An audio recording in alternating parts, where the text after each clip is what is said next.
To me, leadership is all about human relations um, and human relationships. Narrowly defined, leadership is any time that anyone tries to impact or influence the behaviors of individuals or the behaviors of an organization. I see leadership as mobilizing other people, others, to accomplish the goals of an organization.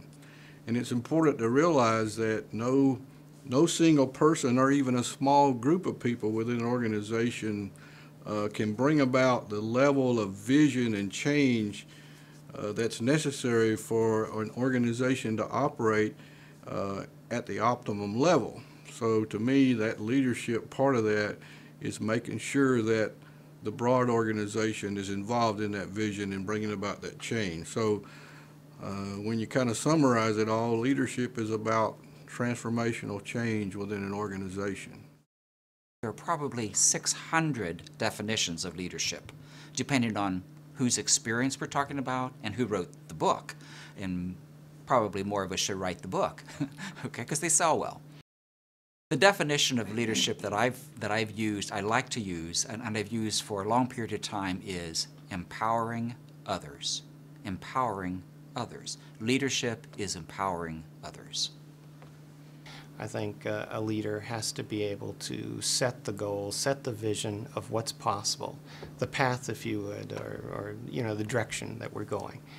And that's critical. That has to embody all of what's possible. And you know, sometimes we get bogged down in the worries of the details and the challenges. But if you don't have a clear vision of where you're taking things, of what's possible, of the dream, okay, the dream, then nobody's got the passion to catch fire and carry that forward. I think that involves creativity, all kinds of things, but it all circles around the idea of laying out a vision. I think that leadership also has to empower change. It's one thing to set the vision, but it's another to get there. And to do that, you've got to exercise the ability to clear the path or open the path up. And possibly even, to some extent, drive the change. And that's probably more as a cheerleader than an organizational driver. But change is scary. Most organizations have extraordinarily difficult times with change. And it takes a very engaged leader to not only set the vision, but then to engage and empower the possibility to reach the vision.